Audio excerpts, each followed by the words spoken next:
My fiancé's phone rang during our wedding vows with the most romantic, spicy ringtone I'd ever heard. I was standing at the altar, crying happy tears, and looking into the eyes of the man who made me feel seen like nobody ever had. He started his vows and they were beautiful, talking about how I was the sun of his solar system and his favorite notification. Right on cue as he said those exact words, his phone started ringing. But it wasn't just any ringtone. It was Pony by Genuine, the most intimate song I'd ever heard in my life. The grinding beat echoed through the entire church. Every single person in the room turned to stare at us. Norman's face went white like he'd seen a ghost. He fumbled with his jacket pocket. The music kept playing louder and louder. "I'm just a bachelor, looking for a partner," blared through the church speakers somehow. Finally, he pulled it out and silenced it. I stood there in my white dress holding my bouquet, completely frozen. "Who was that?" I asked. Norman's eyes darted around the room.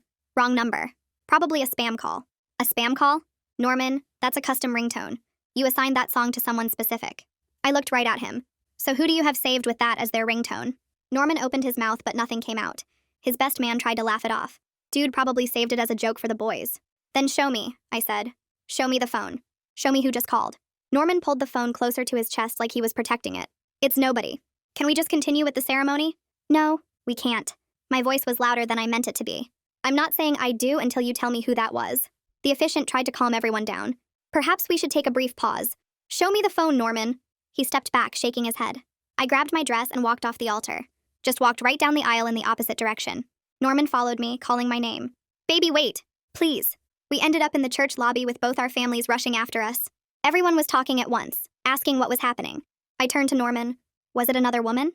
Are you cheating on me?" "No, I swear it's not like that." "Then who was it?"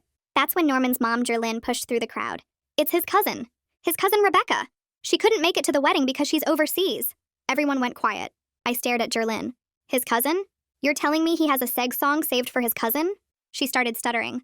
They have an inside joke. That's disgusting and you know you're lying." My dad stepped forward. "Son, you better start talking right now." Norman looked at his mom, then at me, panic all over his face. I can't explain right now." My mom started crying. "Did you cheat on my daughter?" His dad grabbed his shoulder. "Norman, what did you do?" I ripped off my veil and threw it on the floor. "I'm not marrying you until you tell me the truth." This was supposed to be the best day of my life, and it was turning into a nightmare. I tried to grab Norman's phone from his hand. He jerked away and the phone slipped from his grip. It flew through the air and landed right in the decorative fountain. Splash. The sound echoed through the whole room. Norman dove his hand into the water and pulled it out, but the screen was completely black. The phone was dead. Norman actually looked relieved, like he was happy I couldn't see who'd called him. "I'm sorry. The phone's ruined. Can we please just move forward with the wedding?" My maid of honor, Claire, stopped everyone. "If that call was just your cousin, why are you so relieved that the phone is dead?" "I want the truth," I said. "Right now, or this wedding is over." Norman was shaking, tears in his eyes. "You have 5 seconds. I can't. 1, 2, 3, 4. Okay." Norman finally broke. The whole room went silent. Norman took a shaky breath. "The woman's name is Vanessa." My heart stopped. "Who is Vanessa?" "She's someone from my past." "What does that mean?" His mother started crying, which told me this was really bad. "Vanessa is the mother of my child." The words didn't make sense at first. "What?" "I have a son. He's 4 years old. I never told you." The church lobby exploded. My family was screaming. I couldn't breathe. "You have a child? A 4-year-old child you never mentioned?" But I was still confused. "Why does she have that ringtone?" "I said it years ago when we were together. She never calls me, so I forgot to change it." "But that doesn't explain why you were so panicked." Norman looked like he was about to throw up. "That's not the whole story." My legs felt weak. "What else?" 3 months ago, Vanessa came back to town. We ran into each other at a bar. We slept together. One time. I swear, just once. I felt like someone punched me in the stomach. My dad lunged forward, but my brothers held him back. "Why was she calling you today?" I screamed. Norman couldn't speak. His mother answered for him. "She's pregnant." I felt my knees buckle. "Then how about let's call her?" I pulled my phone out. "Give me her number. Now." Norman stood there frozen like he couldn't move. My dad stepped forward and the look on his face made Norman actually flinch backward. Norman pulled his tablet out of the inside pocket of his suit jacket with shaking hands and unlocked it without saying anything. I grabbed it from him and opened his cloud storage app, scrolling through his backed-up contacts until I found her name. Vanessa Wooten. The phone number was right there. I pulled out my phone and dialed. My fingers moving so fast I almost messed up twice. The church lobby had gone completely quiet except for Jerlyn's crying. Everyone was staring at me as I hit the speaker button. 1 ring, 2 rings. Then a woman's voice answered, sounding tired and a little confused. I didn't wait for her to say anything else. "Why are you calling my fiancé on our wedding day?" The silence on the other end lasted maybe 3 seconds, but it felt like forever. "You're what?" Vanessa's voice got louder. Norman told me you guys broke up 2 months ago. He said you ended things and he was moving in with me next week to help with our son and the new baby. The church lobby exploded. My mom gasped so loud it echoed. Norman's dad started yelling at Norman. My brothers were holding my dad back again because he looked ready to actually hit someone. Jerlyn collapsed into a chair, her face in her hands. I kept the phone pressed to my ear, listening to Vanessa breathe on the other end. He told you we broke up? My voice came out weird and high. We've been planning this wedding for 8 months. The invitations went out 3 months ago. Vanessa started cursing in Spanish. Words I didn't understand, but the anger was clear. That lying piece of garbage. He's been at my apartment twice a week, playing with Jasper, talking about being a family. He said you were just a friend who got the wrong idea. I looked at Norman and he was backing away toward the door like he wanted to run. How many other lies? I asked him directly, not Vanessa anymore. How many other things did you tell her that weren't true? Norman opened his mouth, but nothing came out except this weird choking sound. I can fix this, he finally managed to say. Just give me 5 minutes to explain everything privately, and you'll understand. Claire grabbed my arm hard enough that it hurt a little. We're leaving, she said loudly enough for everyone to hear. You don't owe him another second of your time. She took my phone and hung up on Vanessa. Then she grabbed my hand and started pulling me toward the exit. My mom rushed over and took my other arm. Savannah appeared next to us with my purse that I'd left at the altar. My dad was still yelling at Norman, but my brothers got him moving toward the door too. Norman tried to follow us, calling my name over and over, but his dad grabbed his shoulder and yanked him backward. Jerlyn was still crying in her chair, saying something about how this wasn't supposed to happen like this, how Norman promised he would handle everything before the wedding. We burst out into the parking lot and the sunlight felt wrong, too bright and normal for what was happening. My mom guided me toward their car, but Claire shook her head. I'll drive her, Claire said. You and Savannah follow us. My dad was already heading to his truck, his face red and his hands in fists. We drove to my parents' house in 3 separate cars, and I was shaking, so hard that my teeth were chattering even though it wasn't cold. Claire kept one hand on the wheel and one hand on my knee, not saying anything, just being there. I watched the streets pass by through the window and nothing looked real.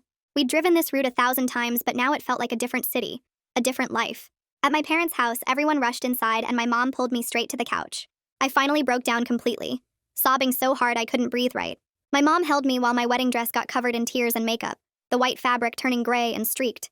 Savannah disappeared into the kitchen and came back with tea that she set on the coffee table, but nobody touched it. My dad paced back and forth across the living room, his phone pressed to his ear, calling relatives and telling them the wedding was off. I could hear him trying to keep his voice steady, but failing. Claire sat down next to me and pulled out her phone, opening the notes app. Reception venue, she said quietly. Caterer, photographer, honeymoon reservations, florist, DJ. We need to cancel everything. My phone started buzzing in my purse. I pulled it out and saw Norman's name on the screen. It buzzed again, and again, and again. I watched it light up over and over, but I didn't answer. Claire took it from my hand and turned off the ringer. You don't have to deal with him right now, she said. The crying eventually stopped, but I felt empty and hollow, like someone had scooped out my insides.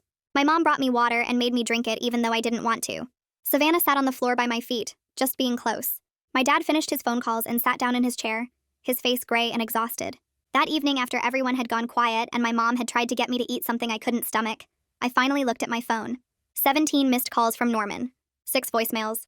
I put in my earbuds and played the most recent one.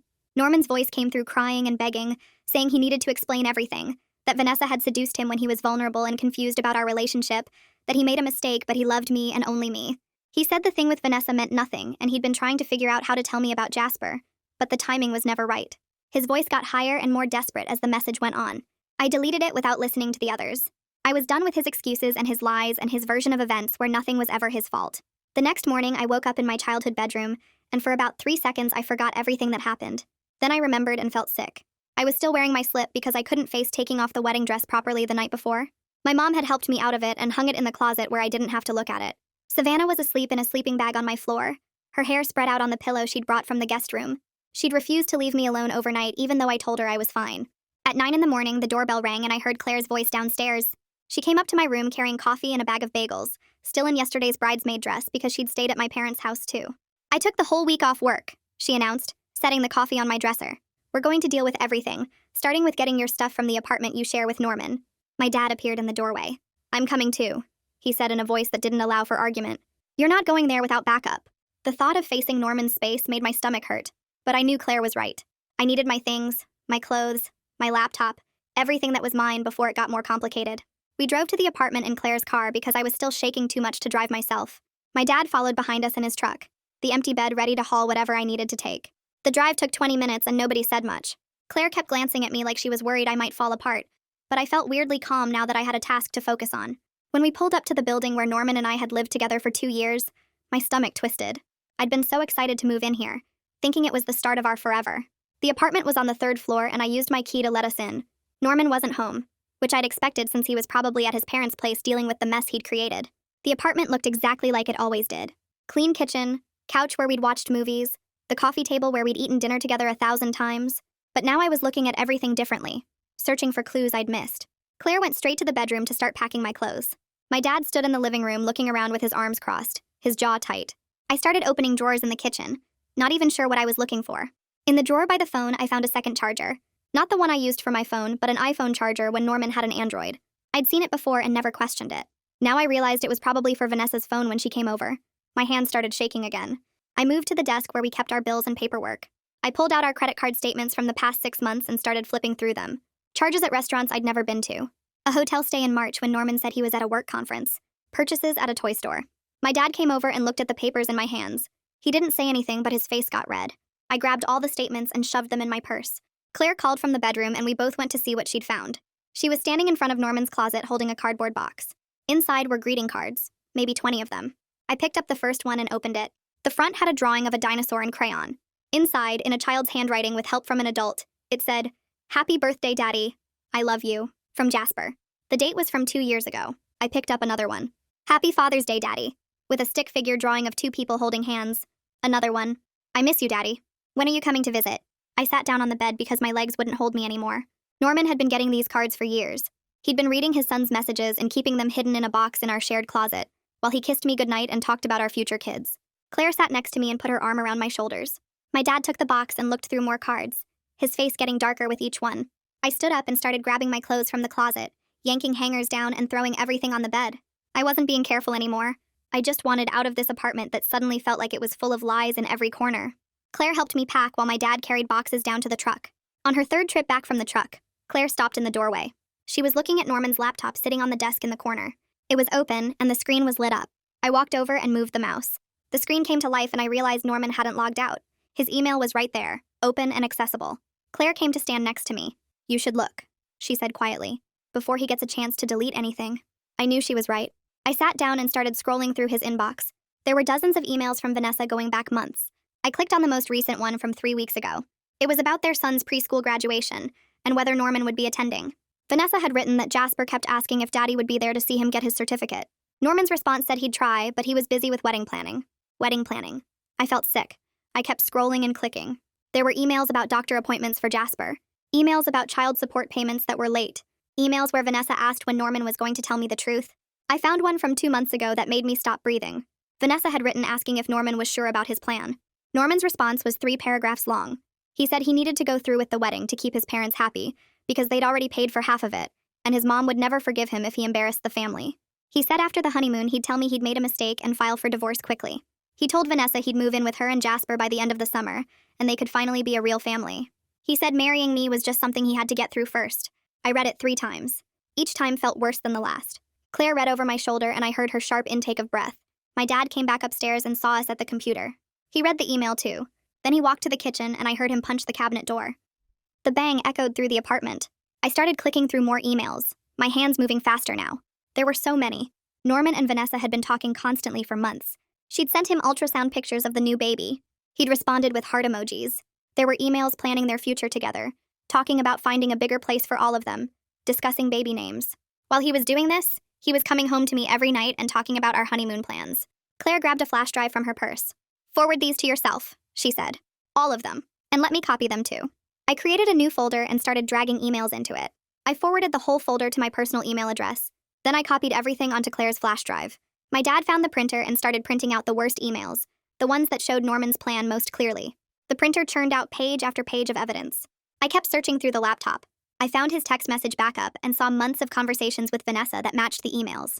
Sweet messages, intimate messages, messages about their son and their life together, messages sent while he was sitting next to me on the couch. I found photos on his computer, pictures of Jasper at the park, at his birthday party, playing in a backyard I didn't recognize.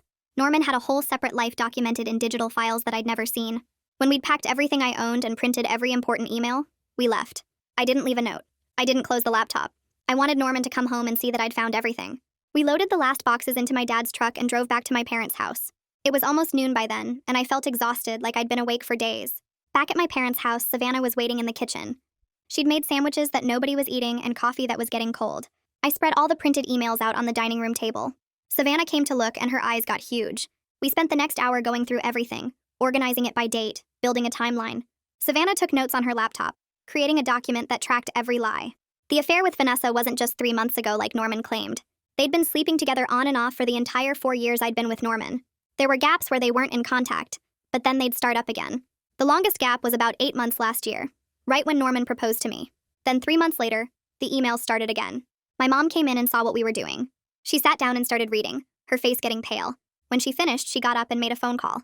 I heard her in the kitchen talking to the wedding venue coordinator, explaining that we needed to cancel everything. She came back 15 minutes later and sat next to me. "They're refunding most of the deposit," she said. The coordinator was very understanding. She said this happens more than people think.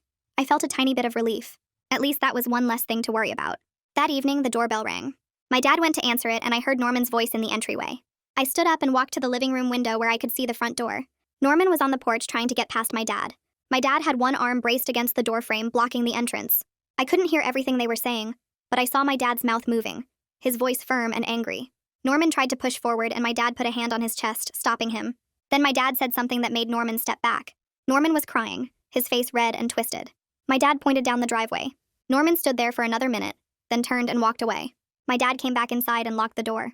"I told him to communicate through lawyers from now on," he said. "He's not welcome here." An hour later, my mom's phone rang. She looked at the screen and showed it to me. Jerlyn. My mom answered and put it on speaker. Jerlyn's voice came through, sobbing and barely understandable. She was apologizing, saying she'd told Norman he needed to tell me the truth before the wedding. She said she'd begged him to be honest, but he kept promising he would handle it. She said she never meant for it to happen like this. I listened to her cry for about 30 seconds. Then I looked at my mom and said, "Hang up." My mom ended the call. Jerlyn tried calling back twice, but my mom didn't answer. The next day, Claire came over again with her laptop. We sat at the dining room table and logged into the joint bank account Norman and I shared. I'd been putting money into it every month for 2 years, saving for the wedding and our future. Norman had access to the same account. Claire pulled up the transaction history and we started going through it month by month. In January, there was a transfer to Vanessa for $1,500. In February, another $1,000. In March, $2,000. The amounts varied, but they were there almost every month, sometimes multiple times a month.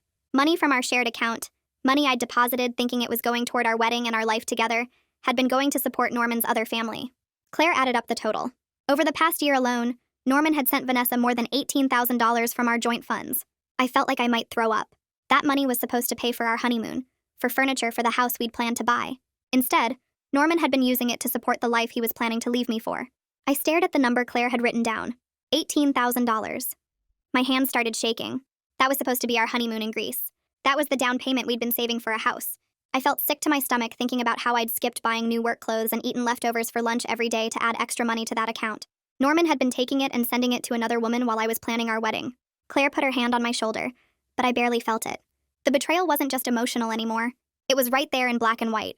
Transaction after transaction, proof that he'd been stealing from our future to build a different one without me. I added up the numbers again in my head, hoping I'd made a mistake, but it came out the same. $15,000 minimum over the past year alone. Probably more if I went back further. Claire closed the laptop and looked at me. "We need to protect what's left. Right now." I nodded because she was right. Norman still had access to that account. He could drain everything before I even had a chance to stop him. We grabbed my purse and keys and drove straight to the bank. It was almost closing time, but we made it with 10 minutes to spare. The woman at the desk looked confused when I explained I needed to open a new account immediately and transfer money from a joint account. She asked if everything was okay, and I said my wedding got called off and I needed to separate my finances. Her expression changed to sympathy and she moved faster after that. We opened a new checking account in just my name. Then we transferred exactly half of what was left in the joint account. Norman had already taken, so much that my half only came to about $4,000. The woman helped me remove myself as an authorized user on Norman's credit cards too. She said I should also cancel the joint card to protect my credit score. I did it right there, watching her type on her computer. Every click felt like taking back a tiny piece of control. When we left the bank, I felt exhausted, but also relieved. At least Norman couldn't take anything else from me now. Back at my parents' house, Savannah was sitting at the kitchen table with her laptop open and a notebook covered in writing. She looked up when we walked in. "I found 3 family lawyers who do free consultations.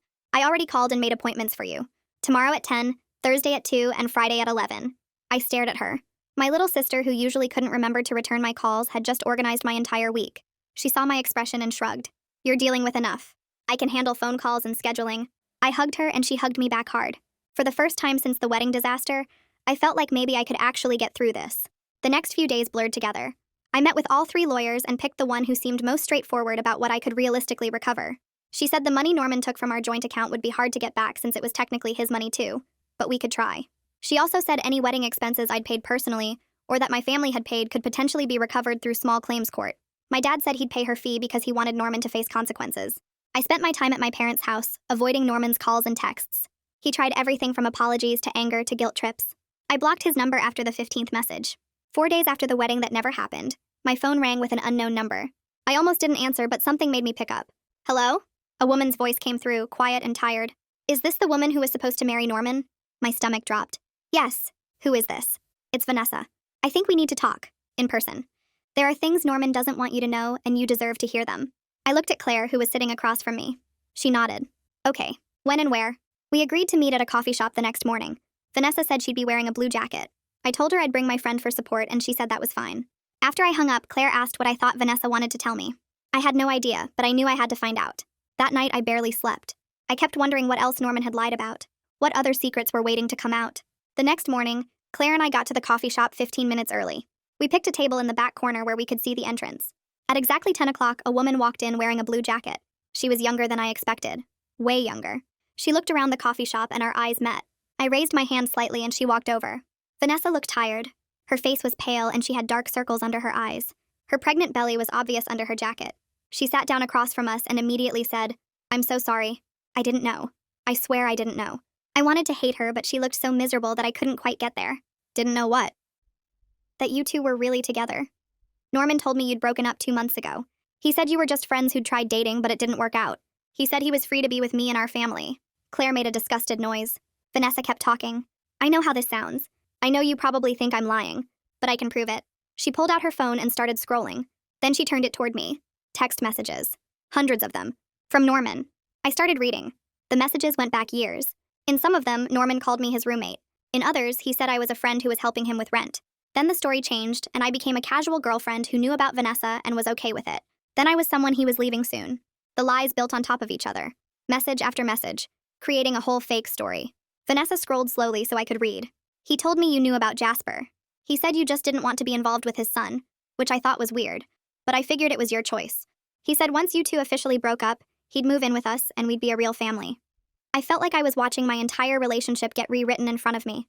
Every message showed Norman telling Vanessa the exact opposite of what he'd told me. She thought she was the primary relationship. I thought I was the primary relationship. We were both wrong. He played us both, I said.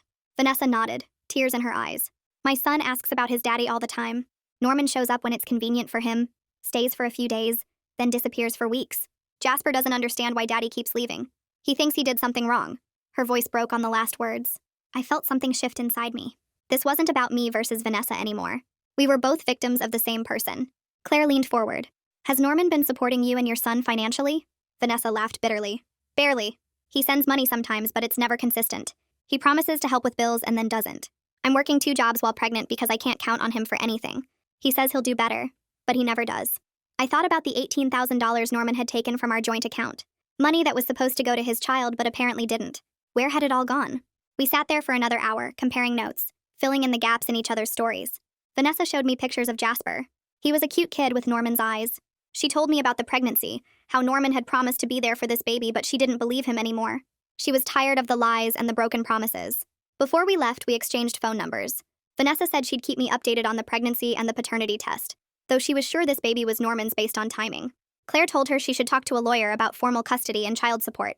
Vanessa said she'd been thinking about that. As we walked to the car, Claire said, "You handled that really well. I thought you'd be angrier." I shrugged. I'm angry at Norman, not at her. She got lied to just like I did. That evening, I was at my parents' house making dinner when my phone rang. New number. I answered without thinking. Norman's voice exploded through the speaker. What the hell do you think you're doing talking to Vanessa behind my back? You're trying to turn her against me. You're trying to destroy my relationship with my children. I actually laughed. I couldn't help it. The audacity was amazing. I'm not doing anything to you, Norman. Vanessa called me. And she's not against you. She's just finally seeing who you really are. You have no right to interfere in my family. Your family? Which family, Norman? The one you were building with me? Or the one you were building with her? Because you can't have both. He started yelling about how I was being unfair and unreasonable. How I was overreacting to one mistake. How if I really loved him, I'd forgive him, and we could work this out. I hung up while he was mid-sentence and blocked the new number too. My dad looked at me from across the kitchen. You okay? I nodded. For the first time in days, I actually was. The next morning, I had my first appointment with a family lawyer that Savannah had found. Claire drove me there because I still felt shaky about everything. The office was in a tall building downtown with glass windows and fancy furniture in the waiting room. A woman came out to greet us. She was maybe 50 years old with short gray hair and a firm handshake. She led me back to her office while Claire stayed in the waiting area. I sat down across from her desk and pulled out the folder of printed emails and bank statements I'd brought. She put on reading glasses and started going through everything page by page. Her face stayed neutral, but she made notes on a yellow legal pad. After about 20 minutes, she looked up at me. She said the emails showing Norman's plan to leave me after the wedding were strong evidence of fraud. The bank statements proving he took money from our joint account made my case even better. She explained that even though we weren't married, I had solid civil claims for fraud and financial damages. She could help me file a lawsuit to recover the money he took. I asked how much it would cost and how long it would take. She said her retainer was $3,000 and the case could take 6 months to a year, depending on whether Norman fought it or settled. But she thought I had a good chance of winning. Then she started talking about the wedding expenses. She said any money I paid with my own funds or that my family contributed could potentially be recovered through small claims court. It would be time-consuming and emotionally draining to pursue. She'd seen cases like this get messy when the other party refused to cooperate. Norman could drag it out, miss court dates, claim he didn't have the money, but legally I had the right to try. I sat there thinking about all the money my parents had put toward the wedding. The deposit on the venue, the catering, the flowers. My dress alone cost $2,000. I looked at the lawyer and told her I wanted to pursue everything. Norman shouldn't get away with stealing from me and my family just because dealing with it would be hard. She nodded and said she'd start drafting the paperwork. We scheduled another appointment for the following week to review everything before filing. When I got back to the waiting room, Claire stood up immediately. She asked how it went. I told her the lawyer thought I had a strong case. Claire hugged me and said she was proud of me for taking action instead of just accepting what Norman did. We drove back to my parents' house and I felt lighter somehow. Like I was finally doing something instead of just reacting to Norman's choices. That afternoon, I was sitting on my parents' couch looking at apartment listings on my laptop when my email pinged. New message from Norman. My stomach dropped. I almost deleted it without reading, but curiosity won. I opened it. The email was long. Really long. Paragraphs and paragraphs of words. He started by apologizing for everything. He said he was scared to tell me about his son because he thought I'd leave him. He loved me so much and couldn't bear to lose me. The affair with Vanessa was a moment of weakness when he was stressed about the wedding. He felt overwhelmed by the pressure and made a terrible mistake. He knew he should have told me about everything from the beginning, but he was a coward. He wanted another chance to prove he could be the man I deserved. We could go to therapy together. He'd do anything to fix this. He wrote about all our good memories together, the trips we took, the inside jokes we shared, how I was his best friend and his soulmate. He couldn't imagine his life without me. Please just give him one more chance to make this right. The email went on and on. I read the whole thing and felt nothing but anger. Not one word took real responsibility. Everything was about his fear, his stress, his feelings. He called cheating a moment of weakness like it was something that just happened to him instead of a choice he made. He hid a whole child from me for 4 years, but somehow that was about being scared instead of being a liar. His inability to actually own what he did was almost impressive. I closed the laptop and walked to my old bedroom. I sat at the desk where I used to do homework in high school and opened my email on my phone. I hit reply. I typed one sentence. Have your lawyer contact my lawyer. Then I copied and pasted the attorney's name and contact information. I hit send. Then I went into my email settings and blocked Norman's address. I blocked his phone number again too in case he tried calling from a different phone. I was done being accessible to his manipulation. Savannah knocked on my door and came in. She asked if I was okay. I told her what Norman had sent and how I responded. She said that was perfect. Short and clear with no room for him to twist my words. Then she sat down on my bed and pulled out her phone.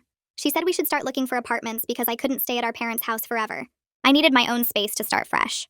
We spent the next 2 hours scrolling through listings. Most were too expensive or in bad neighborhoods. But then Savannah found a small one-bedroom in a neighborhood I'd always loved. It had hardwood floors and big windows and was available immediately. The rent was reasonable. I called the landlord right away and scheduled a viewing for the next day. My parents said they'd help with the deposit and first month's rent. The next morning, Savannah and I drove to see the apartment. It was on the 3rd floor of an older building with a coffee shop on the corner. The landlord met us outside. He was an older man who'd owned the building for 30 years. He walked us up the stairs and unlocked the door. The apartment was small but bright. The kitchen had white cabinets and black countertops. The bedroom fit a queen bed with room for a dresser. The bathroom was tiny but clean. I walked around touching the walls and looking out the windows. This could be mine. My own space with no Norman. No lies. No memories of the life I thought I was building. Savannah stood next to me and asked what I thought. I told the landlord I'd take it. He had me fill out an application right there. He said he'd run my credit and call me by the end of the day. We drove home and I felt excited for the first time in weeks. That evening, the landlord called. My application was approved. I could move in on Saturday. My parents celebrated with me over dinner. My dad said he was proud of how I was handling everything. 3 days later, Claire and Savannah showed up with a borrowed truck to help me move. I didn't have much since most of the furniture in the apartment I shared with Norman was his, but Claire had extra dishes and towels. Savannah brought an old coffee maker and some pots and pans. My parents gave me their spare TV. We made trip after trip up the 3 flights of stairs carrying boxes and bags. By evening, the apartment was full of mismatched furniture and kitchen supplies, but it was mine. We ordered pizza and sat on the floor eating because I didn't have a table yet. Claire raised her paper cup of soda and said we should make a toast to new beginnings and leaving liars behind. We all clinked our cups together. After they left, I walked around my empty apartment. I was 32 years old, starting completely over. But I was doing it on my own terms without Norman's lies everywhere. That felt like something worth celebrating, even if it was scary. I made up my bed with new sheets and fell asleep in my own space for the first time. 2 days later, someone knocked on my door around 7 in the evening. I looked through the peephole and saw Jerlyn standing in the hallway. I almost didn't open the door, but curiosity made me turn the lock. Jerlyn looked terrible. Her hair wasn't styled like usual. She had dark circles under her eyes. She wasn't wearing makeup. She asked if she could come in. I stepped back and let her into my tiny living room. She looked around at my sparse furniture and boxes I hadn't unpacked yet. Then she turned to me and apologized. Not the fake apology from the church. A real one. She said she should have forced Norman to tell me about his son years ago. She knew it was wrong to keep that secret. She pressured Norman to hide it because she was ashamed her son had a child out of wedlock. She cared more about appearances than doing the right thing. Now she saw how much damage that choice caused. I stood there with my arms crossed, not saying anything. Jerlyn kept talking. She said she and Norman's dad didn't know about the recent affair with Vanessa or the pregnancy until the wedding day. They knew about the 4-year-old son, but not that Norman was still involved with Vanessa. When they found out everything at the church, they were shocked. She'd been fighting with Norman ever since about his choices. Her honesty didn't excuse anything, but it was more than Norman had given me. I asked her why she came here. Jerlyn reached into her purse and pulled out her checkbook. She said she wanted to pay back some of the money Norman took from our joint accounts. She had access to his trust fund and could transfer money directly to me.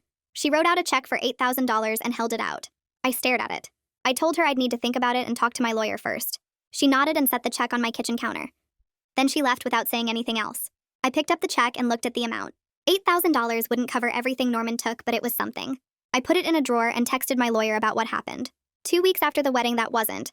I got a text from a number I didn't recognize. It was Norman's best man. He said his name was Axel and asked if we could talk. I almost blocked the number but decided to hear him out. He called me 10 minutes later. He apologized for not warning me about Norman's secrets. He said he knew about the 4-year-old son, but not about the ongoing affair with Vanessa. Norman told him years ago that he had a kid, but swore he'd told me about it and I was okay with everything. Axel believed him because why would Norman lie about that? Now he realized Norman had been lying to everyone about everything. He felt guilty for not questioning it more, or reaching out to me directly to make sure I actually knew. Several of Norman's friends were distancing themselves since the wedding disaster. They were disgusted by how he handled everything. Norman was apparently spiraling, missing work and drinking heavily. But Axel said that wasn't my problem to fix. I thanked him for calling and hung up. The conversation with Axel stayed in my head for the rest of the day. Norman's friends were backing away from him. People who stood up at our wedding rehearsal dinner and gave speeches about what a great guy he was. Now they couldn't even look at him without feeling disgusted. Part of me felt satisfied hearing that. Another part felt nothing at all. I made myself dinner and sat on my couch staring at the wall. My phone buzzed with a text from Savannah asking if I was okay. I told her I was fine and needed some space. That was mostly true. The next morning, I called the therapist's office that Claire had recommended. The receptionist scheduled me for that same afternoon with Isabella Parsons. I showed up 15 minutes early and filled out paperwork asking about my mental health history and what brought me in. I wrote, "Canceled wedding due to fiancé's betrayal," in the reason for visit section. Isabella called me back right on time. She was younger than I expected, maybe late 30s, with kind eyes and a calm voice. Her office had soft lighting and comfortable chairs. She asked me to tell her what happened. I started from the beginning with the phone call during the ceremony. The words came out easier than I thought they would. Isabella listened without interrupting. When I finished, she asked how I was sleeping and eating. I admitted both were terrible. She said that was normal for betrayal trauma. We spent the rest of the hour talking about what betrayal trauma actually means. She explained it wasn't just about being sad or angry. It was about having your whole reality shattered. Everything I thought I knew about Norman and our relationship was a lie. My brain was trying to process that while also grieving the future I'd lost. She asked about Vanessa and Jasper. I told her I felt weird sympathy for them. They didn't ask for any of this either. Isabella said that showed emotional maturity. Not everyone could separate their anger at Norman from the innocent people caught in his mess. By the time I left, I felt slightly less like I was drowning. I scheduled another appointment for the following week. 2 days later, my phone buzzed with a text from Vanessa. Norman had missed his scheduled visit with Jasper again. Her son had cried for an hour asking why Daddy didn't love him anymore. She was tired of making excuses for Norman. She was thinking about taking him to court for formal custody and child support instead of their informal arrangement. I read the message 3 times. That poor kid. 4 years old and already learning that his father was unreliable. I texted back immediately. I told her she should absolutely get a lawyer and formalize everything. Norman wasn't going to change on his own.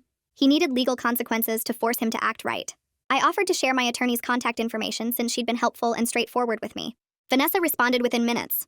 She thanked me and said she never expected Norman's ex to be kinder to her than Norman was. I sent her my lawyer's name and number. Then I texted my lawyer to give her a heads up that Vanessa might call. My lawyer responded that she'd be happy to refer Vanessa to a good family law attorney in her firm. 3 weeks after the wedding disaster, my lawyer sent Norman's lawyer a formal demand letter. She requested return of the $15,000 he took from our joint accounts. She also asked for half of the wedding expenses my family had paid. The total came to around $25,000. Norman's lawyer responded 2 days later with a settlement offer of $5,000. My attorney called me to discuss it. She said it was a lowball offer and she strongly advised rejecting it. We had solid evidence of Norman taking money from our joint accounts. We had receipts for wedding expenses. Norman's lawyer was testing to see if I'd take an easy settlement.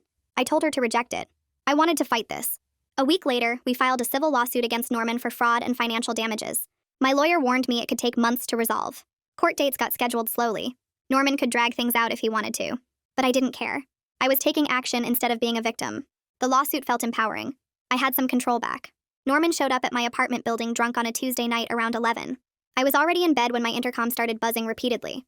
I got up and pressed the button to hear who it was. Norman's voice came through slurred and angry. He was yelling that I was ruining his life. I'd turned everyone against him. I was suing him for money he didn't have. His words ran together and made barely any sense. I told him to leave or I'd call the police. He kept buzzing and yelling. Other tenants started complaining. Building security came and removed him from the lobby.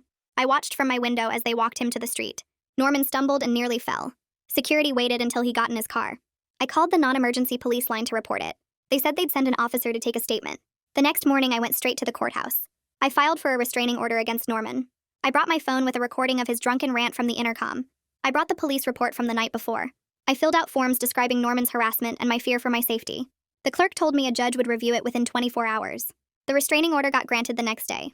The judge reviewed the evidence and decided Norman posed a credible threat. My lawyer called to tell me the news. She said this actually strengthened my civil case. It showed a pattern of unstable and aggressive conduct. Norman was ordered to stay at least 500 feet away from me. He couldn't contact me directly or through third parties. If he violated it, he'd face criminal charges. My lawyer had the order served to Norman at his work. I felt safer knowing there were legal consequences if he came near me again. 5 weeks after the wedding, Vanessa texted me from the hospital. She was in labor and having a girl. Norman was there, but apparently more focused on his phone than supporting her. She sounded exhausted with him in every way possible. I texted back wishing her luck and telling her she was strong.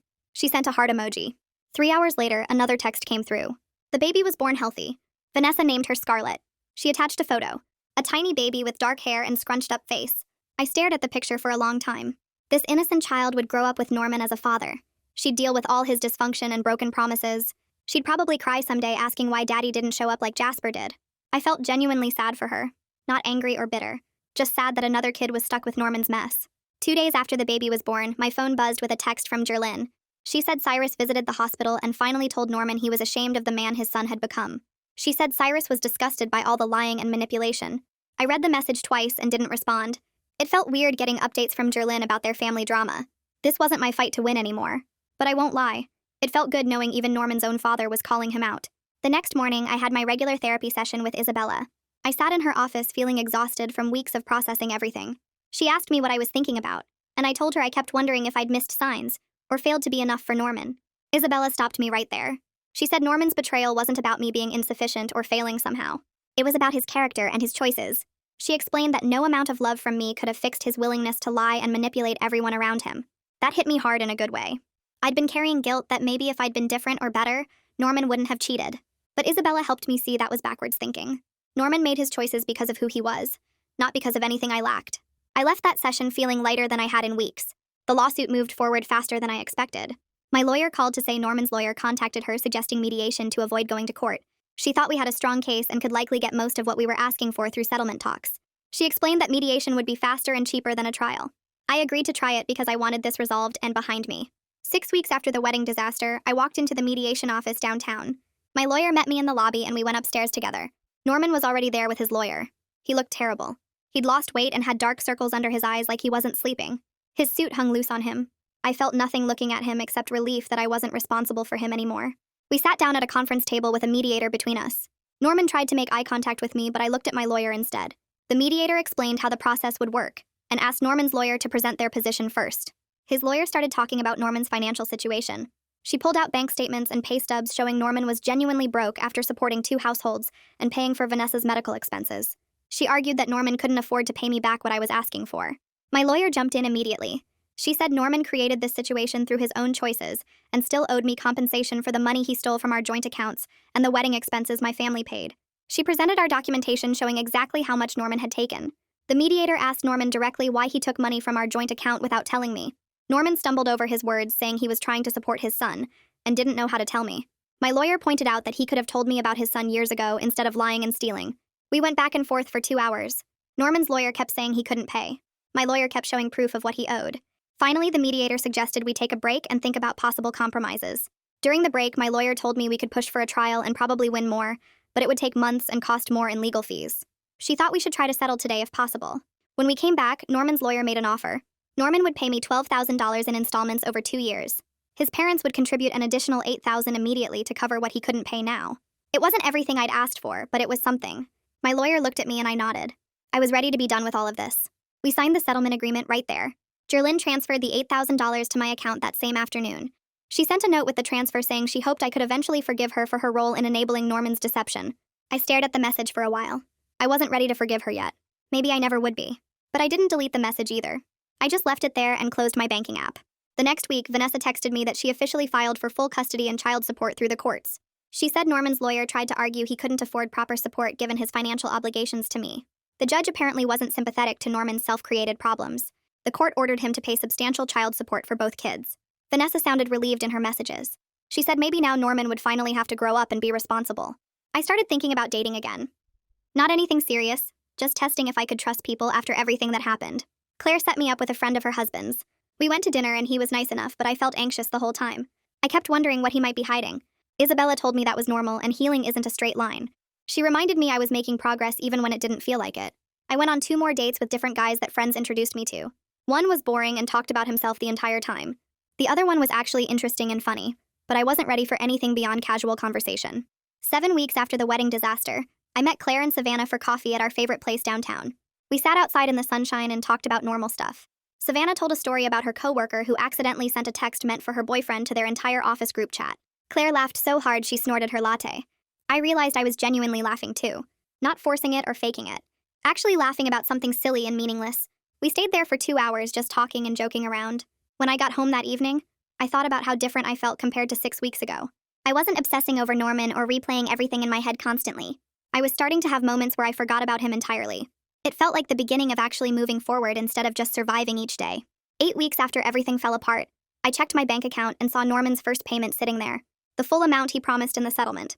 I stared at the transaction for a minute because I honestly expected him to be late or short on the money. That same afternoon, Vanessa sent me a text saying the court hearing went through and Norman got ordered to pay substantial child support for both kids. She said he picked up weekend shifts at a second job and was actually showing up for his scheduled visits with Jasper. I texted back asking how she was doing with the baby, and she said tired but managing better now that money wasn't so tight. It felt strange getting updates about Norman's life like this, through Vanessa instead of directly, but also somehow easier. I wasn't responsible for fixing him anymore. 3 days later, I stopped at my usual coffee place to grab something before meeting Claire for lunch. I was waiting for my order when someone called my name. I turned around and saw Axel sitting at a corner table with his laptop. He waved me over and I walked to his table, feeling awkward, but not angry. He asked how I was doing and I told him honestly that I was okay, better than I expected to be. He nodded and said he was glad, then mentioned that Norman was going to therapy now. Twice a week, apparently. I raised my eyebrows at that and Axel shrugged. He said Norman's lawyer probably told him it would look good in court, and he wasn't sure if Norman was actually working on himself or just performing change to seem better on paper. I appreciated Axel's honesty about his skepticism. We talked for maybe 10 minutes about normal stuff, his job and my new apartment, before my order came up. He said to text him if I ever needed anything, and I believed he meant it. 2 months after the wedding that never happened, my parents invited me over for dinner. When I got there, Savannah's car was already in the driveway along with my aunt and uncle's. I walked in and realized they'd turned it into a small celebration for my new place and fresh start. My mom made my favorite meal, and my dad kept refilling my water glass like I was still 12. After we ate, Savannah stood up and cleared her throat. She said she wanted to make a toast. She talked about how proud she was of how I handled everything with dignity and strength, never letting Norman's mess turn me into someone bitter or mean. My aunt started crying happy tears, and my dad squeezed my shoulder. I felt genuinely supported and loved by these people in ways that made Norman's absence feel less painful. Like maybe I'd been so focused on building a life with him that I forgot how much family I already had. That night, I sat in my apartment on the couch I'd picked out myself, looking around at the space that was completely mine. No shared decisions, no compromises, no hidden secrets lurking in closets. I thought about where I'd expected to be right now as a newlywed, probably arguing with Norman about whose turn it was to do dishes or planning our first married Christmas. This wasn't that future. But sitting there in my quiet apartment with my own things around me, I realized I was genuinely okay. Maybe even better off having discovered who Norman really was before I legally tied myself to him forever. I was building something authentic now, with people who actually respected and valued me. That felt like the best possible outcome from the worst possible situation.